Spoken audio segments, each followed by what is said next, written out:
অভ্যুত্থান এবং এটা ভাগাভাগি বা একটা প্রশ্ন আসছে, এইটা আমার বিবেচনায় যেটা আমরা কতকগুলো ভুল জায়গায় যাচ্ছি কিনা এটা ভেবে দেখা দরকার।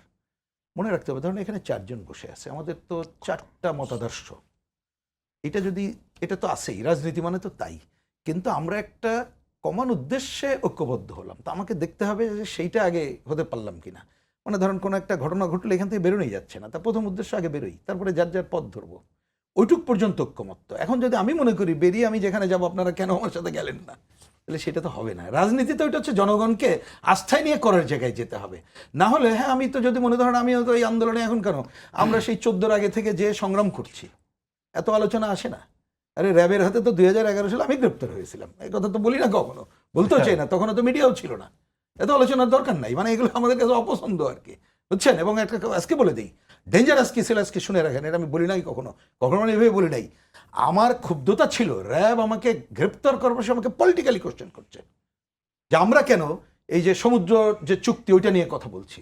আমি বললাম আপনাকে এই অধিকার কে দিলে এই কোশ্চেন করা, আমি আইন শৃঙ্খলার অবনতি করলে আপনি আমাকে ধরে এটা কোশ্চেন করেন, এই question this is not your question, এটা পলিটিক্যাল কোশ্চেন, আমি পলিটিক্যালি সলভ করবো।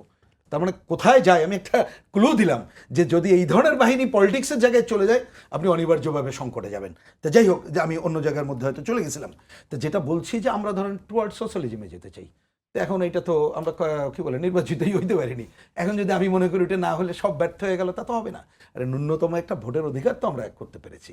আমরা এরপরে আসি যে যতগুলো ধরনের যে ঐক্যমত্যের আলোচনা, এখানে সব রাজনৈতিক দল ছিল না, এটা জনগণের সবাই ছিল না, কিন্তু আমি এটাকে বলি যে যে পয়েন্টে 100 ভাগ একমত হয়েছে ওইটা নিয়ে আমি কোশ্চেন করতে পারি, কিন্তু যে পয়েন্টে ধরেন অন্যদের দ্বিমত ছিল আমি তো জোর করতে পারি না। আমি জনগণের কাছে যে ওইটা কিভাবে আদায় করব সেই জায়গাটা করতে পারি। বিরোধী দল কি লং মার্চের মাধ্যমে সেই জনগণের কাছে যাওয়ার চেষ্টা করছে? আচ্ছা, যদি জনগণ, আরেকটা কথা বলে আমি লং মার্চে সময় লাগবে না, 1 মিনিটের মধ্যে শেষ করে দেবো।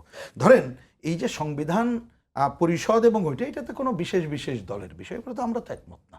গণভোটের প্রশ্ন আমরা আগেই বলেছিলাম যে এটার অপ্রয়োজনীয় কোনো আইনি ভিত্তি নাই, এখন সেটাই প্রমাণিত হচ্ছে। তাহলে সেইগুলো কতগুলো বাস্তব দিক যদি আপনি না দেখেন, এই সংবিধান মেনে শপথ নিলেন তখন এইটা ভালো ছিল, এখন ভালো না, তাহলে এইটা নতুন ধরনের সংকট তৈরির জন্য এইসব কথা বলা হচ্ছে বলে আমি মনে করি।